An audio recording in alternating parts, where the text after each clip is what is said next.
ചാനലിലേക്ക് വന്നിരിക്കുന്നത്. വാങ്ങിച്ചിട്ടുണ്ട്. അതിൽ ഒരു എല്ലിൻ്റെ കഷ്ണമോ ഒന്നും തന്നെ ഇല്ല.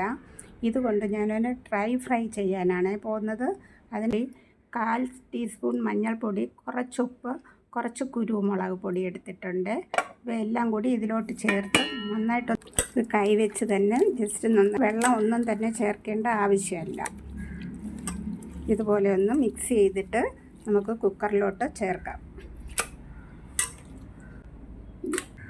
നമ്മൾ കുക്കറിൽ വെച്ച് വേവിച്ച ഇറച്ചിയാണ് ഈ കാണുന്നത്. ഇതിൽ ഞാൻ 6 വിസിൽ കേൾപ്പിച്ചിട്ടുണ്ടായിരുന്നേ.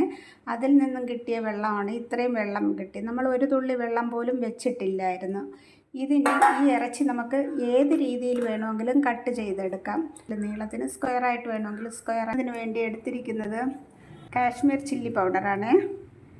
കുറച്ച് കുരുമുളകിൻ്റെ പൗഡർ എടുത്തിട്ടുണ്ട്, കുറച്ച് ഗരം മസാല എടുത്തിട്ടുണ്ട്, കുറച്ച് പെരുംജീരകപ്പൊടി എടുത്തിട്ടുണ്ട്, കുറച്ച് ഇഞ്ചിയും വെളുത്തുള്ളിയും അരച്ചെടുത്ത് പേസ്റ്റാക്കിയതാണ്, ഒരു പകുതി നാരങ്ങ എടുത്തിട്ടുണ്ട്, ഒരല്പം ഉപ്പ് എടുത്തിട്ടുണ്ട്, കുറച്ച് മഞ്ഞൾപ്പൊടി എടുത്തിട്ടുണ്ട്.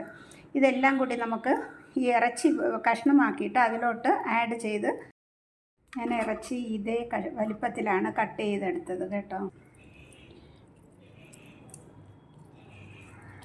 നാരങ്ങ ഇല്ല എങ്കിൽ നമുക്ക് തൈര്, നല്ല കട്ട തൈര് വേണമെന്നുണ്ടെങ്കിൽ ചേർക്കാം. നാരങ്ങ അല്ലെങ്കിൽ കട്ട തൈരാണ് ചേർക്കുന്നത്. ഇത് നന്നായിട്ട് നമുക്കൊന്ന് മിക്സ് ചെയ്തെടുക്കാം. അരപ്പ് പുരട്ടിയ ബീഫാണ് ഇത് നമുക്കിനി ഒരു അരമണിക്കൂറോളം ഫ്രിഡ്ജിൽ വെച്ചേക്കാം. ഫ്രിഡ്ജിലല്ല എന്നുണ്ടെങ്കിൽ റൂം ടെമ്പറേച്ചർ ആണെങ്കിൽ 1 മണിക്കൂറോളം റൂമിൽ തന്നെ വെച്ചേക്കാവുന്നതാണ്. ഫ്രിഡ്ജിലാണെങ്കിൽ അരമണിക്കൂർ വെച്ചേക്കാം. ഇത് ഞാനിപ്പോൾ ഫ്രിഡ്ജിലോട്ട് വെക്കാനായിട്ടാണ് പോകുന്നത്. ഇതൊന്ന് തിരിച്ചിട്ട് കൊടുക്കാം കേട്ടോ. ഇതുപോലെ കോരി ഒന്ന് മറിച്ചിട്ടാൽ മാത്രം മതി. ഫ്രൈ റെഡി ആയിട്ടുണ്ട്.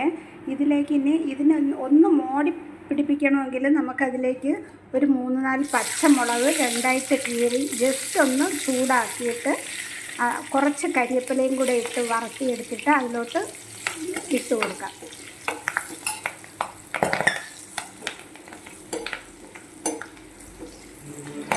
ഒരുപാട് കരിഞ്ഞു പോകണ്ട. അല്പം ഒന്ന് പച്ചമുളകിൻ്റെ പച്ച മണം മാറിയാൽ മാത്രം മതി.